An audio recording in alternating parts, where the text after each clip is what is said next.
Okay, we're back this week with some new comics I got from the comic book shop. It was a 6-comic week this week, and we'll start off with Ghosted. Take note, number 11. The numbers on the back of her coat. I see now. Yeah, this cover doesn't do much for me, but this is the beginning of a new story arc, and a new old art. This is the artist who drew the first story arc in Ghosted, Goran Sudzuka. I'm not familiar with him besides his Ghosted work, but there's an example of what his art looks like. I liked the first story arc, so hopefully I'll like this third one too. The second story arc was good. Yeah, Ghosted is a solid comic. Next comes The Walking Dead 129, and I must say it's quite remarkable that there's been 129 issues of this. There haven't been 129 issues of a whole lot of non-Marvel and DC comics. And this one just keeps going. It continues the post-all-out war story where they skipped ahead a couple of years and started over. And the story hasn't built much so far besides a new group of people came up to their settlement, and can you trust them, can you not trust them? Sort of the usual stuff. There's been nothing spectacular about The Walking Dead lately, but I guess after 129 issues, the spectacularity of it probably has died down, but it's still a good comic. I still buy it, and I'll continue to.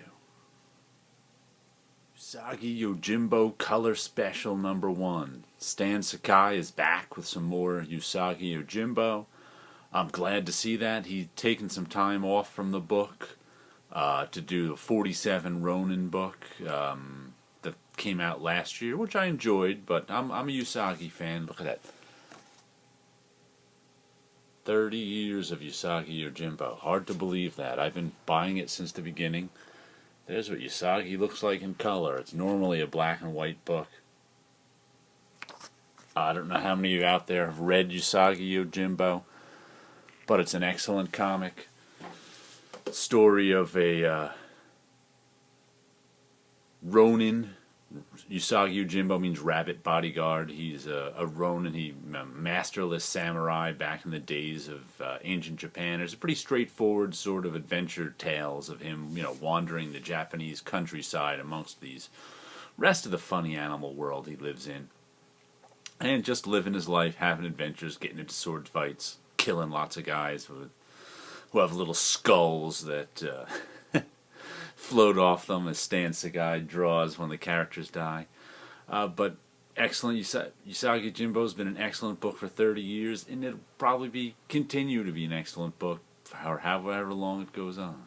Armor Hunters number 2. I liked Armor Hunters number 2, so I'm back. I'm in number 1, so I'm coming back for 2, 3, and 4. I haven't been high.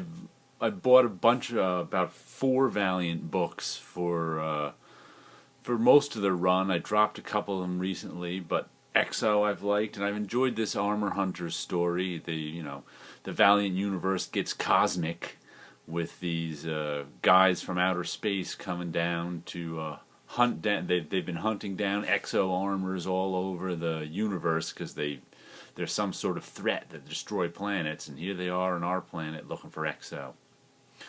Good story. Very sort of, I guess it's, Guardians of the Galaxy, cosmic-ish, and big, and it's a lot of fun. I'm enjoying this one. Next we have Forever People number 2. Now I bought the first issue of this for the Keith Giffen, Scott Koblish art, and I put the second issue on my pull list, but not the series yet, and it looks like I might not because they've already changed artists. This issue is by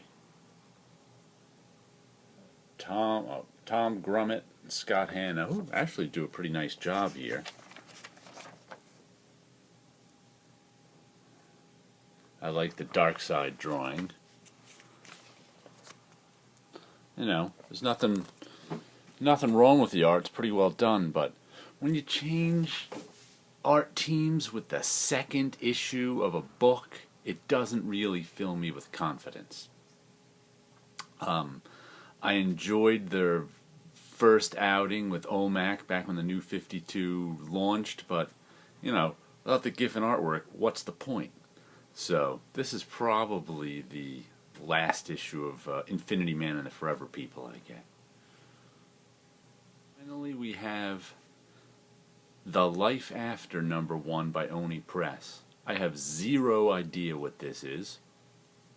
I'd never heard of it before. I saw it on someone else's pull list video on Wednesday. I can't remember who, but I liked the looks of it. Pretty neat cover. Who does this? Joshua Hale, Fialkov, and Gabbo. Wasn't Gabbo from The Simpsons? Either way, I don't know either of them, but there's a look at the insides.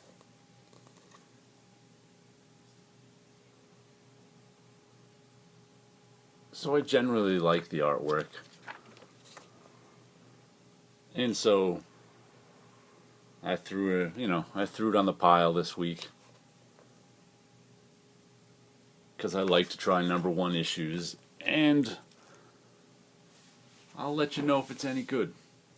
So have a good week out there in YouTube land. Over and out.